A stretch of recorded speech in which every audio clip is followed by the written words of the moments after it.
नमस्कार साथियों। आप सभी लोग देखते होंगे कि हमारे देश में एक राष्ट्रपति का पद होता है और आप लोग जानते होंगे कि हर 5 साल में राष्ट्रपति के पद के लिए चुनाव होता रहता है। और आपने देखा होगा कि 2017 में रामनाथ कोविंद राष्ट्रपति बने थे। उनका कार्यकाल 2022 तक था। तो अब आप देखिए उनके उत्तराधिकारी यानी कि नए राष्ट्रपति का चुनाव की प्रक्रिया शुरू हो चुकी है।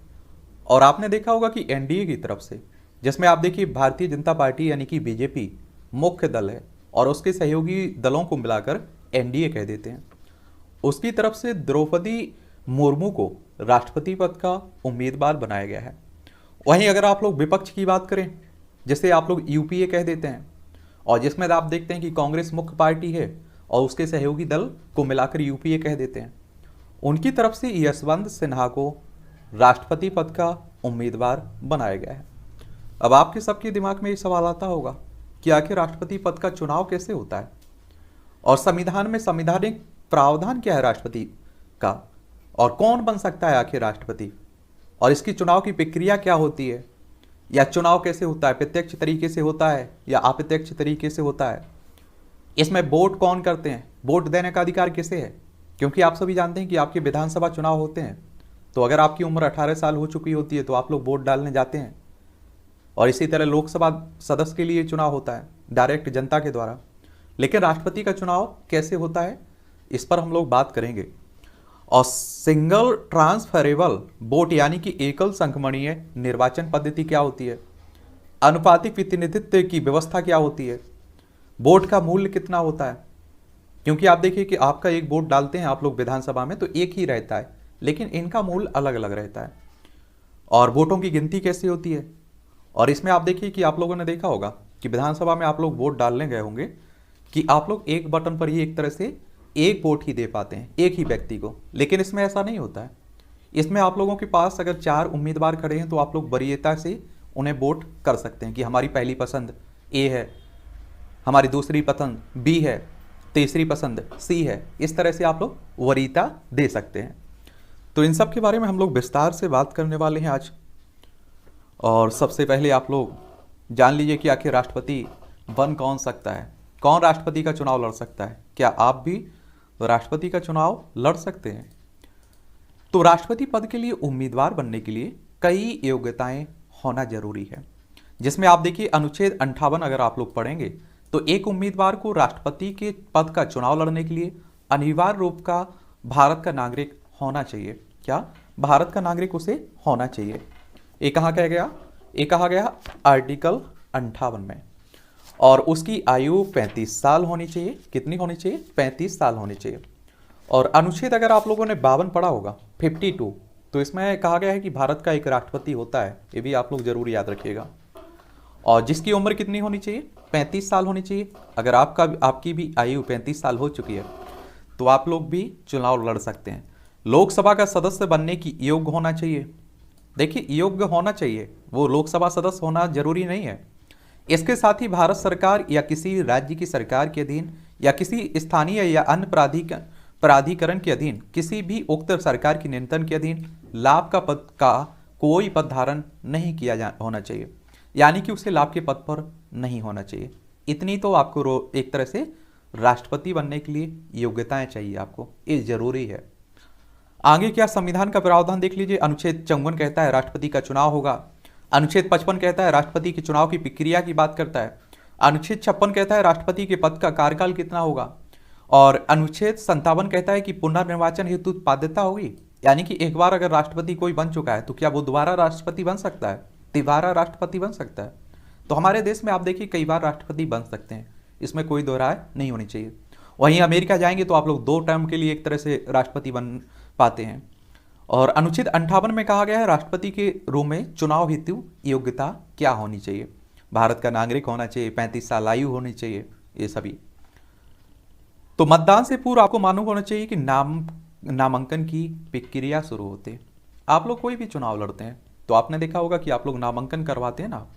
तो इसमें क्या रहता है कि इसमें आपने देखा होगा कहीं भी कोई एक फीस ली जाती है डिपॉजिट के रूप में, या फिर आपने देखा होगा गवाह लिए जाते हैं चुनाव के लिए लड़ने के लिए। उसमें आपको लेकिन यहां आप देखेंगे कि अगर किसी को चुनाव लड़ना है राष्ट्रपति का, तो उसे जो प्रस्ताव रहता है 50 तो प्रस्तावक चाहिए होते हैं और 50 समर्थकों की हस्ताक्षरित सूची के साथ नामांकन दाखिल करना होता है। ये इसलिए हुआ, पहले क्या हुआ था कि आप देखिए कि कोई भी अगर इस तरह के प्रस्तावकों की संख्या नहीं रखी गई थी, तय नहीं किया गया था, तो कोई भी चुनाव लड़ लेता था। उसे मालूम था कि हम हार जाएंगे, फिर भी चुनाव लड़ लेता था। तो क्या किया गया कि अगर आपके पास 50 प्रस्तावक हैं, 50 समर्थक हैं, तभी आप राष्ट्रपति का नामांकन कर सकते हैं। और इतना आसान नहीं होता है 50 प्रस्तावकों, यानी कि आप देखिए कि चाहे वो विधानसभा सदस्य हों या राज्यसभा सदस्य हों और चाहे लोकसभा सदस्य हों, इतना आसानी भी नहीं है 100 जुटा पाना, ठीक है। और इस प्रस्तावक और समर्थक राज्य एवं राष्ट्रीय स्तर के निर्वाचक मंडल के सदस्यों में से कोई भी हो सकता है। राज्यसभा सदस्य हो सकते हैं, लोकसभा सदस्य हो सकते हैं या विधानसभा सदस्य हो सकते हैं। अब बात करते हैं कि इसकी प्रक्रिया जटिल है, कोई वो है। भारत में राष्ट्रपति के चुनाव की प्रक्रिया थोड़ी कठिन है। क्या है? जटिल है। हम यहाँ पर आपको आसान तरीके से बता सकते हैं कि भारत में राष्ट्रपति का चुनाव सीधे जनता के द्वारा वोटों से तय नहीं होता है।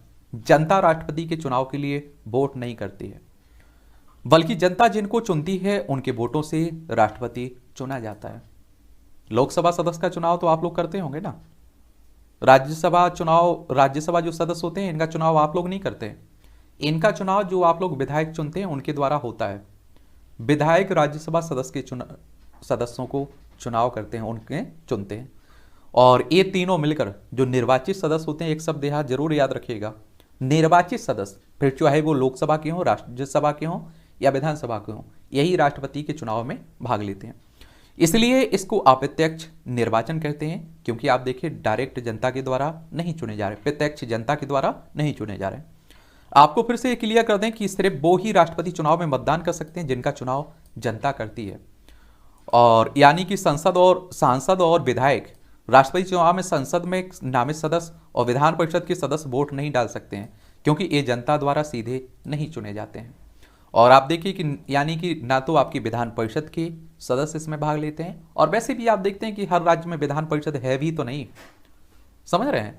और नामित जो आप देखते हैं कि जो सदस्य मनोनीत किए जाते हैं वो भी भाग नहीं लेते हैं। इनडायरेक्ट इलेक्शन, प्रेसिडेंट यानी कि आप देखिए राष्ट्रपति का चुनाव एक निर्वाचक मंडल यानी इलेक्टोरल कॉलेज करता है।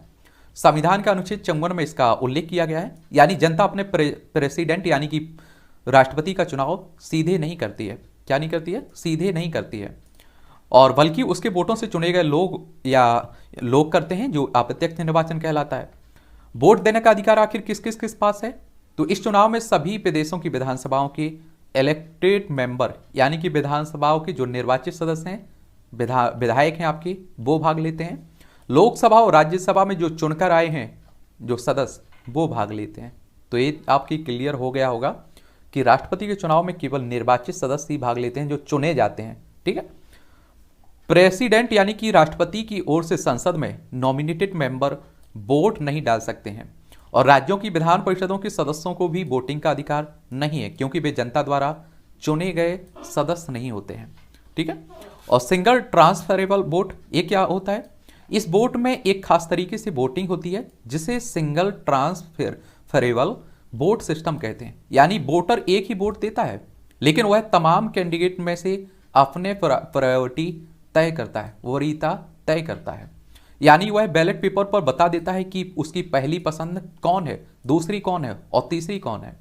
यानी कि आप देखिए कि 5 मेंबर, अगर आप सोच लीजिए, मान लीजिए कि अगर 3 या 5 आप देखिए कि राष्ट्रपति के उम्मीदवार हैं, चुनाव लड़ रहे हैं, तो आपके पास क्या रहेगा? आप मान लीजिए कि इसमें वोट डालने की हैसियत रखते हैं, तो आप देखेंगे कि आप लोग ए को हो सकता है कि दूसरी वरीयता में रखें, बी को पहली में रखें। इस तरह से आप लोग वरीयता दे लेते हैं कि हमें पहला पसंद ये है, अगर ये नहीं जीतता है तो दूसरे पर है, ठीक है। यह पहली पसंद वाले वोटों से विजेता का फैसला नहीं हो सका तो उम्मीदवार के खाते में वोटरों की दूसरी पसंद को नए सिंगल वोट की तरह ट्रांसफर किया जाता है। अगर पहली बार में आप देखिए, यहाँ एक और सिस्टम है। यहाँ आप देखिए कि ऐसा नहीं कि सबसे ज्यादा जिसे वोट मिले वही चुनाव जीत के राष्ट्रपति बन जाएगा। जैसा कि आप विधानसभा में देखते हैं, या आपने देखा होगा कि आपके क्षेत्र में मान लीजिए 100 वोट हैं और आप सोचिए कि 10 उम्मीदवार खड़े हुए हैं। अगर किसी को 11 वोट मिल गए, 12 वोट मिल गए, तब भी सबसे ज़्यादा वोट, तो आपने देखा होगा कि वो भी चुनाव जीत जाता है। उसे 50, और आप देखेंगे, क्या देखेंगे कि आपके 88 आपके क्षेत्र के जो मतदाता हैं वो उसके खिलाफ वोट डाला है, फिर भी वो चुनाव जीत गया, क्योंकि सबसे ज़्यादा उसी को वोट मिला है। यहाँ ऐसा बिल्कुल नहीं है। यहाँ आपको 100 वोट हैं तो उसमें से 51 वोट, 50 से ज़्यादा वोट जरूरी रहेगा, तभी आप राष्ट्रपति बन सकते हैं। और इसीलिए इसे सिंगल ट्रांसफरेबल वोट कहा जाता है। और अनुपातिक प्रतिनिधित्व की व्यवस्था क्या होती है, ये भी तो काफ़ी चर्चा में रहती है। वोट डालने वाले सांसदों और विधायकों को वोट का वेटेज अलग अलग होता है। दो राज्यों के विधायकों के वोटों का वेटेज यानी कि मूल्य अलग अलग होता है। आप समझ रहे हैं? जैसे आप देखिए कि उत्तर प्रदेश में सबसे ज़्यादा है, और आप लोग वहीं अरुणाचल प्रदेश में चले जाइए तो सबसे कम देखने को मिलेगा आपको, अलग ही देखने को मिलेगा आपको। सिक्किम में बिल्कुल कम देखने को मिलेगा आपको। लेकिन जो सांसद होते हैं आपके लोकसभा के हों और राज्यसभा के हों, इनके मत का मूल्य एक बराबर होता है। इनमें कोई एक तरह से आप देखिए भेदभाव नहीं होता है, अलग अलग नहीं होता है। एक क्वेश्चन आपका यूपीएससी प्रीलिम्स में पूछ लिया है, वो स्टेट पीसीएस में पूछ लेता है। तो विधानसभा के सदस्यों का वोट मूल्य अलग अलग हो सकता है अलग अलग राज्यों में, लेकिन जो सांसद हैं, लोकसभा राज्यसभा के जो सदस्य हैं, उनका ऐसा कुछ भी नहीं रहेगा, उनका बराबर रहेगा। यह वेटेज जिस तरह तय किया जाता है उसे अनुपातिक प्रतिनिधित्व व्यवस्था कहते हैं। और वर्तमान में देश के राज्यों के सभी विधायकों के मूल्य का वोट का वैल्यू टोटल आप देखेंगे तो 5,43,231 है। वहीं लोकसभा के सांसदों का कुल वैल्यू 5,43,200 है। और ये आप लोग जब जा रहे हैं पेपर तो उस समय देख लिया करिएगा आंकड़े। अब कैसे तय होता है ये मूल्य, वोट मूल्य यानी कि वेटेज? तो एमएलए के वोट का अगर हम लोग वेटेज बात करें, मूल्य बात करें, तो विधायक के मामले में जिस राज्य का विधायक हो उसकी आबादी देखी जाती है, और उसके साथ उस प्रदेश की विधानसभा सदस्यों की संख्या को भी ध्यान में रखा जाता है। वेटेज निकालने के लिए प्रदेश की पॉपुलेशन यानी कि जनसंख्या को इलेक्टेड में एमएलए की संख्या से डिवाइड किया जाता है, और इस तरह जो नंबर मिलता है उसे फिर 1000 से डिवाइड यानी कि भाग दे दिया जाता है, और अब जो आंकड़ा हाथ लगता है वही उस राज्य के एक विधायक के मूल्य का वोट निकल आता है। ये आप लोग जरूर याद रखिएगा। 1000 से भाग देने पर अगर शेष 500 से ज़्यादा हो तो वेटेज में एक जोड़ दिया जाता है, ठीक है। और आप देखेंगे कि एमपी के वोट का मूल्य कैसे निकलता है, यानी कि लोकसभा सदस्य और राज्यसभा सदस्य के। तो सांसदों के मतों का वेटेज यानी कि मूल्य का गणित अलग है। सबसे पहले सभी राज्यों की विधानसभाओं के इलेक्टेड मेंबर्स यानी कि निर्वाचित सदस्यों के वोटों का मूल्य जोड़ा जाता है, और अब इस सामूहिक वेटेज को राज्यसभा और लोकसभा के इलेक्टेड यानी कि चुने गए मेंबर्स की कुल संख्या से भाग दे दिया जाता है, और इस तरह जो नंबर मिलता है वह एक सांसद के वोट का मूल्य होता है, वेटेज होता है। अगर इस तरह भाग देने पर शेष 0.5 से ज़्यादा बचता है तो वोटेज में 1 का इजाफा हो जाता है। तो आप लोगों को ये समझ में आ गया होगा कि उनके वोट का मूल्य क्या होता है। अब वोटों की गिनती कैसे होती है? वोट तो डल गए मान लीजिए, अब आप देखिए कि चुनाव में गिनती भी तो होती है। तो राष्ट्रपति के चुनाव में सबसे ज़्यादा वोट हासिल करने से ही जीत तय नहीं होती है। मान लीजिए 100 वोट हैं, अगर किसी को आप देखिए कि पहली बार में ही आप देखिए अगर 40 वोट मिल गए तब भी उसकी जीत के लिए नहीं होगी। ये बात आप लोग साफ याद रखिए, जब तक कि आप देखिए आधे से अधिक नहीं पहुंच जाती है। राष्ट्रपति वही बनता है जो वोटरों यानी कि सांसदों और विधायकों के वोटों के कुल वेटेज का आधा से ज़्यादा हिस्सा हासिल नहीं करता है, 50% से ज़्यादा। यानी इस चुनाव में पहले से तय होता है कि जीतने वाले को कितना वोट यानी वेटेज पाना होगा। इस समय राष्ट्रपति इलेक्शन के लिए, चुनाव के लिए जो इलेक्टोरल कॉलेज है उसके सदस्यों के वोटों का कुल वेटेज आप देखेंगे 10,98,882 है। जो जीत के लिए अगर आपको चुनाव जीतना है राष्ट्रपति को तो 5,49,442 वोट होना चाहिए। जो प्रत्याशी सबसे पहले यह कोटा हासिल कर लेगा वह राष्ट्रपति चुना जाएगा। लेकिन सबसे पहले का मतलब क्या होता है यहाँ? तो आप देखें प्रायोरिटी का महत्व होता है, यानी कि वरीयता का महत्व होता है। इसमें सबसे पहले का मतलब समझने के लिए वोट काउंटिंग में प्रायोरिटी पर गौर करना होता है। सांसद या विधायक वोट देते वक्त अपने मत पत्र पर बता देता है कि उसकी पहली पसंद वाला राष्ट्रपति का उम्मीदवार कौन है, दूसरी पसंद वाला कौन है, तीसरी पसंद वाला कौन है, आगे भी कुछ अगर है तो उसे भी आप वो बता देते हैं कि चौथी पसंद वाला कौन उम्मीदवार है। सबसे पहले सभी मतपत्रों पर दर्ज पहली वरीयता के मत गिने जाते हैं, और अगर आप देखिए कि ये पूरा हो गया 50% से ज़्यादा चला गया तो राष्ट्रपति बन जाएगा वो, ठीक है। और यदि इस पहली गिनती में ही कोई कैंडिडेट जीत के लिए जरूरी वेटेज का कोटा हासिल कर ले तो उसकी जीत हो जाती है। लेकिन अगर ऐसा ना हो सका तो फिर एक और कदम उठाया जाता है। और कैसे होता है ये आप देखेंगे कि पहले उस कैंडिडेट को रेस से बाहर किया जाता है जिसे पहली गिनती में सबसे कम वोट मिले हैं। लेकिन उसको मिले वोट में यह देखा जाता है कि उसकी दूसरी पसंद के कितने वोट किस उम्मीदवार को दिए गए हैं। फिर सिर्फ दूसरी पसंद के ये वोट बचे हुए उम्मीदवारों के खाते में ट्रांसफर कर दिए जाते हैं। और यदि ये वोट मिले जाने से किसी उम्मीदवार की कुल वोट तय संख्या तक पहुंच जाती है 50% से ज्यादा, तो वो चुनाव जीत जाता है। क्या हो जाता है? तो वो आप देखेंगे कि चुनाव जीत जाता है। अगर ऐसा फिर भी नहीं हो पा रहा है तो आप देखेंगे कि दूसरे दौर में सबसे कम वोट पाने वाले जो वाला होगा उसे रेस से बाहर कर दिया जाएगा और यह प्रक्रिया फिर से दोहराई जाएगी। और इस तरह वोटों का सिंगल वोट ही ट्रांसफर होता है। यानी ऐसे वोटिंग सिस्टम में कोई मेजॉरिटी ग्रुप अपने दम पर जीत का फैसला नहीं कर सकता है। छोटे छोटे दूसरे ग्रुप्स के वोट निर्णायक साबित होते हैं और जब आप देखिए 2 से अधिक खड़े हों तब ये होता है। अब आप देखिए इस बार 2 ही खड़े दिखाई दे रहे हैं, तो आप लोगों को ये देखने को भी नहीं, दूसरी गणना आपको देखने को भी नहीं मिलेगी। पहली बार में ही आप देखिए साफ हो जाएगा। यानी जरूरी नहीं है कि लोकसभा और राज्यसभा में जिस पार्टी का बहुमत हो उसी का दबदबा चले, विधायकों का वोट भी अहम होता है। और रेस से बाहर करने का नियम, सेकंड प्रायोरिटी के वोट ट्रांसफर होने के बाद सबसे कम वोट वाले कैंडिडेट को उम्मीदवार को बाहर करने की नौबत आने पर अगर 2 कैंडिडेट को सबसे कम वोट मिले हैं तो बाहर उसे किया जाता है जिसके फर्स्ट प्रायोरिटी वाले वोट कम होते हैं। अगर अंत तक किसी प्रत्याशी को तय कोटा ना मिले तो भी इस प्रक्रिया में कैंडिडेट बारी बारी से रेस से बाहर होते रहते हैं। आखिर में जो बचेगा वही राष्ट्रपति का सर, उसके क्या होगा, ताज उसके सर पर आ जाएगा। तो ये है क्या राष्ट्रपति के चुनाव की प्रक्रिया, ठीक है। और जब आप देखिए 2 खड़े होते हैं तो आराम से आप देखिए फाइनल हो जाता है। अभी आप देखिए कि कौन कौन, जो द्रौपदी मुर्मू है और यशवंत सिन्हा है, इनमें आप देखिए कि जहाँ तक मुझे लगता है, देखिए अब जिस दिन रिजल्ट आएगा उस दिन समझ लेना कि इसमें एनडीए की तरफ से जो द्रौपदी मुर्मू है ये चुनाव निकाल ले जाएंगे। क्योंकि आप देखेंगे कि भारतीय जनता पार्टी और उसके सहयोगी दलों के पास थोड़ा कम है, लेकिन आप देखिए बहुमत के बहुत नज़दीक हैं। और दूसरा विपक्ष आप देखते हैं कि एकजुट नहीं है पूरा विपक्ष, और विपक्ष में एकजुटता आ पाना बड़ा मुश्किल भी दिख रहा है। तो अब क्या होता है ये रिजल्ट देखिएगा, इंतजार करिएगा आप लोग। और भारतीय जनता पार्टी जिस तरह से राजनीति करती है आप सभी लोग जानते भी हैं। वो अगर किसी राज्य में आप देखें 10 विधायकों की ज़रूरत है, 5 विधायकों की ज़रूरत है, तो उसके नेता आराम से व्यवस्था कर लेते हैं उसकी। तो यही प्रक्रिया रहेगी राष्ट्रपति चुनाव की। और राष्ट्रपति को हटाने की बात होती है, अब अभी तो चुनाव हो रहा है, हटाने की नौबत कहाँ से आएगी।